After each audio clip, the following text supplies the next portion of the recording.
Hello and welcome to the Essential Reads podcast, a collection of classic English audiobooks, brought to you by me, Isaac. Dr Jekyll and Mr Hyde, by Robert Louis Stevenson. Chapter 2.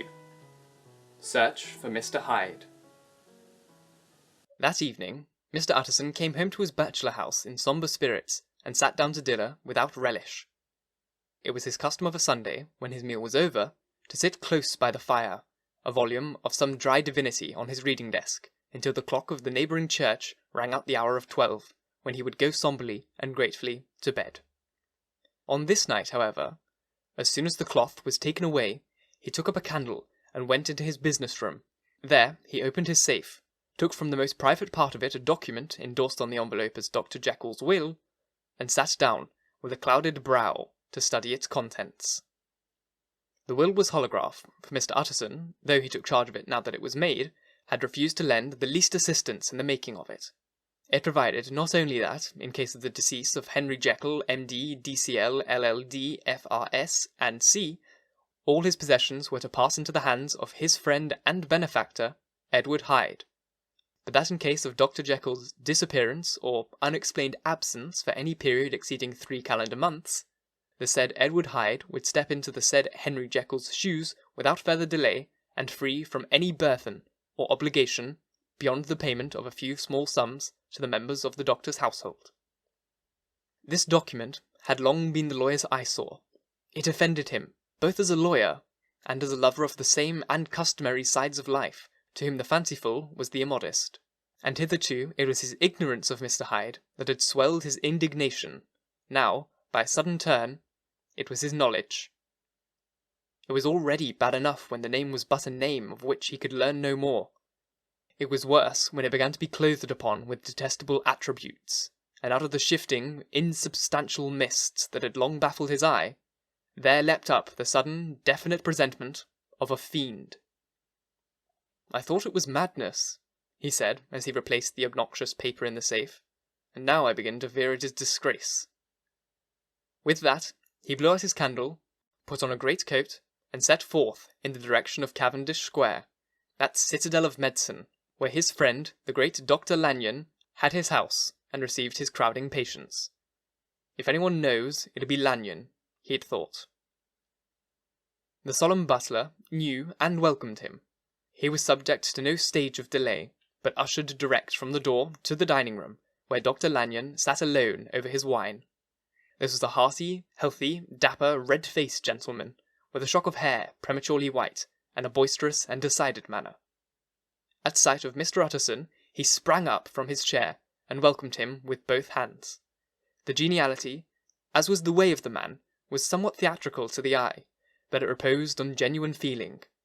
For these two were old friends, old mates, both at school and college, both thorough respecters of themselves and of each other, and, what does not always follow, men who thoroughly enjoyed each other's company. After a little rambling talk, the lawyer led up to the subject which so disagreeably preoccupied his mind. "I suppose, Lanyon," said he, "you and I must be the two oldest friends that Henry Jekyll has." "I wish the friends were younger," chuckled Dr Lanyon, "but I suppose we are." "And what of that? I see little of him now." "Indeed?" said Utterson. "I thought you had a bond of common interest."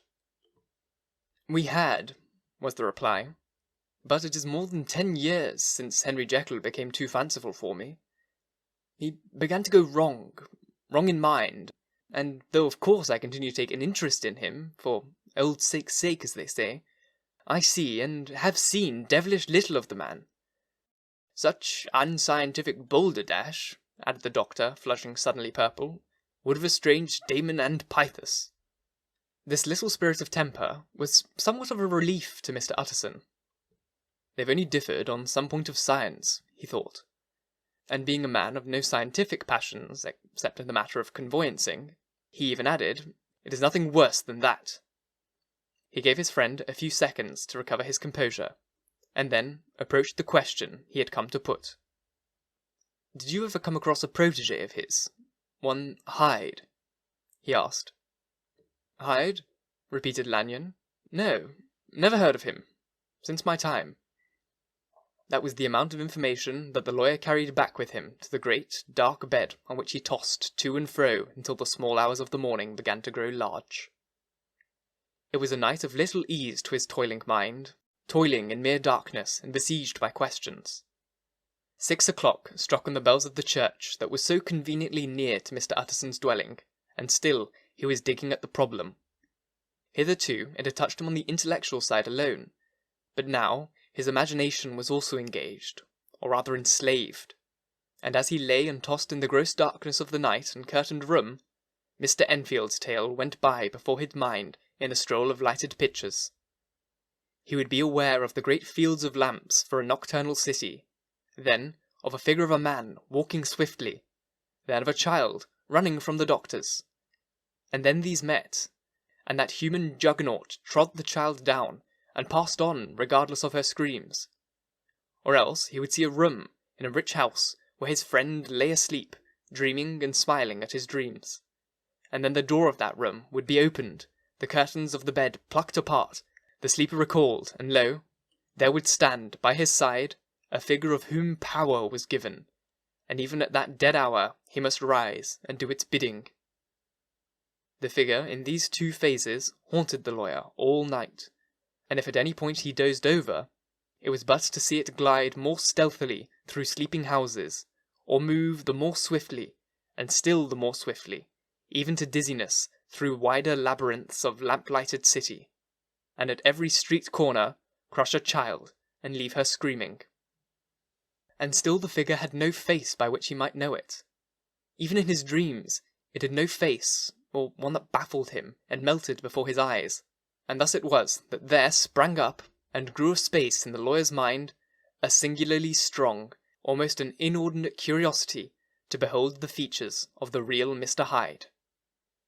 If he could but once set eyes on him, he thought the mystery would lighten, and perhaps roll altogether away, as was the habit of mysterious things when well examined.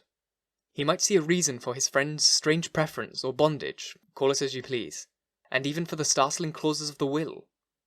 And at last it would be a face worth seeing, the face of a man who was without bowels of mercy, a face which had but to show itself raise up in the mind of the unimpressionable Enfield, a spirit of enduring hatred. From that time forward, Mr. Utterson began to haunt the doors in the by-street of shops, in the morning before the office hours, at noon, when business was plenty and time scarce, at night, under the face of the fogged city moon, by all lights, and at all hours of solitude or concourse, the lawyer was to be found on his chosen post. If he be Mr. Hyde, he had thought, I shall be Mr. Seek. And at last, his patience was rewarded. It was a fine, dry night, frost in the air, the streets as clean as a ballroom floor, the lamps unshaken by any wind, drawing a regular pattern of light and shadow. By 10 o'clock, when the shops were closed, the by-street was very solitary, and, in spite of the low growl of London from all round, very silent. Small sounds carried far.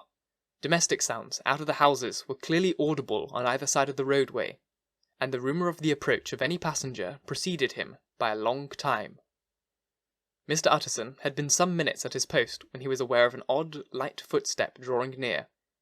In the course of his nightly patrols, he had long grown accustomed to the quaint effect with which the footfalls of a single person, while he is still a great way off, suddenly sprang out distinct from the vast hum and clatter of the city. Yet his attention had never before been so sharply and decisively arrested, and it was with a strong, superstitious prevision of success that he withdrew into the entry of the court.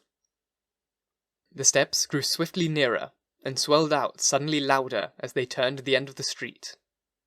The lawyer, looking forth from the entry, could soon see what matter of man he had to deal with. He was small, and very plainly dressed, and the look of him, even at that distance, went somehow strongly against the watcher's inclination. But he made straight for the door, crossing the roadway to save time, and as he came he drew a key from his pocket, like one approaching home. Mr. Utterson stepped out and touched him on the shoulder as he passed. Mr. Hyde, I think. Mr. Hyde shrank back with a hissing intake of the breath. But his fear was only momentary. and though he did not look the lawyer in the face, he answered coolly enough, "That is my name. What do you want?" I see you were going in," returned the lawyer. "I am an old friend of Dr Jekyll's. You must have heard my name, and meeting you so conveniently, I thought you might admit me." "You will not find Dr Jekyll. He's from home," replied Hyde, blowing in the key. And suddenly, but without looking up, "How did you know me?" he asked. "On your side," said Mr. Utterson. "Will you do me a favour?" "With pleasure," replied the other. "What shall it be?" "Will you let me see your face?" asked the lawyer. Mr. Hyde appeared to hesitate, and then, as if upon some sudden reflection, fronted about with an air of defiance, and the pair stared at each other, pretty fixedly, for a few seconds. "Now I shall know you again," said Mr. Utterson. "It may be useful." "Yes," returned Mr. Hyde. "It is as well we have met. And apropos, you should have my address." And he gave a number of a street in Soho. "Good God!" thought Mr. Utterson. "Can he too be thinking of the will?" But he kept his feelings to himself, and only grunted in acknowledgment of the address. "And now," said the other, "how did you know me?" "By description," was the reply. "Whose description?" "We have common friends," said Mr. Utterson. "Common friends," echoed Mr. Hyde, a little hoarsely. "Who are they?" "Jekyll, for instance," said the lawyer. "He never told you!" cried Mr. Hyde with a flush of anger. "I did not think you would have lied." "Come," said Mr. Utterson, "that is not fitting language." The other snarled aloud into a savage laugh. The next moment, with extraordinary quickness, he had unlocked the door and disappeared into the house. The lawyer stood a while when Mr. Hyde had left him, the picture of disquietude. Then he began to slowly mount the street, pausing every step or two, and putting his hand to his brow like a man in mental perplexity. The problem he was thus debating as he walked was one of a class that is rarely solved. Mr. Hyde was pale and dwarfish. He gave an impression of deformity without any nameable malformation. He had a displeasing smile. He had borne himself to the lawyer with a sort of murderous mixture of timidity and boldness, and he spoke with a husky, whispering, and somewhat broken voice. All of these were points against him, but not all of these together could explain the hitherto unknown disgust, loathing, and fear with which Mr. Utterson regarded him. "There must be something else," said the perplexed gentleman. "There is something else, if I could only find a name for it. God bless me, the man seems hardly human. Something troglodytic, shall we say? Or can it be the old story of Dr. Fell? Or is it the mere radiance of a foul soul that thus transpires through and transfigures its clay continent? The last, I think, for oh my poor Harry Jekyll! If I ever read Satan's signature upon a face, it is that of your new friend."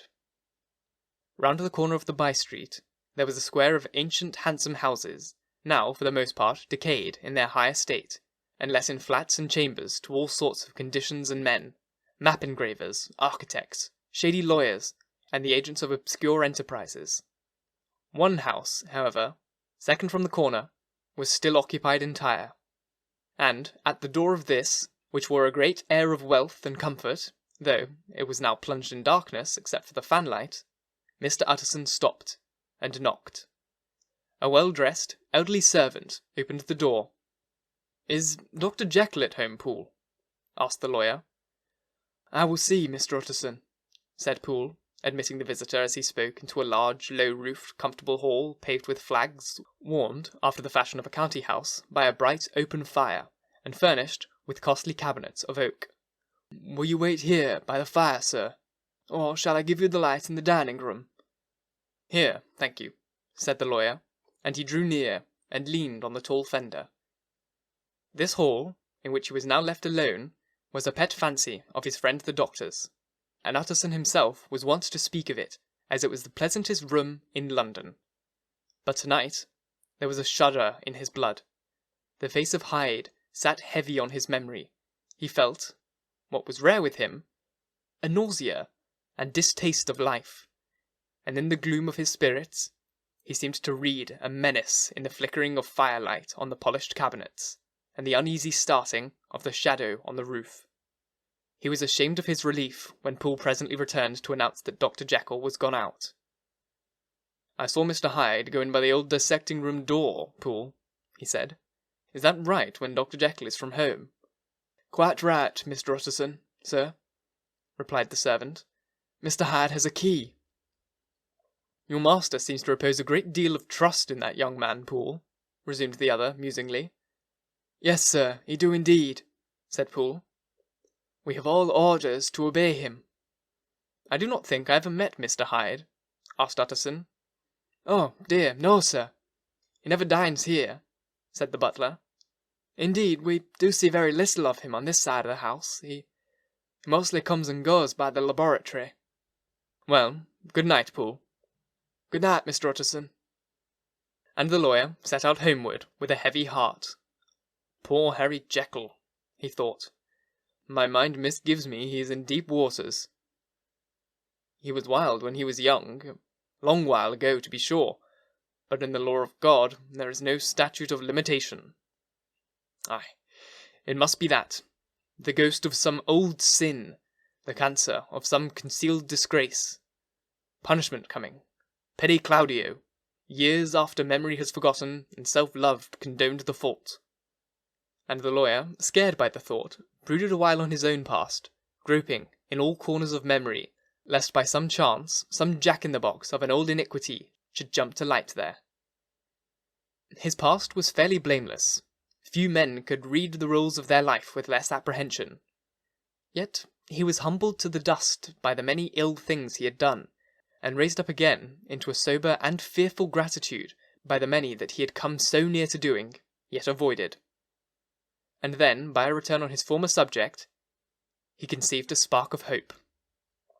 This Mr. Hyde, if he were studied, he thought, must have secrets of his own, black secrets by the look of him, secrets compared to which poor Jekyll's worst would be like sunshine.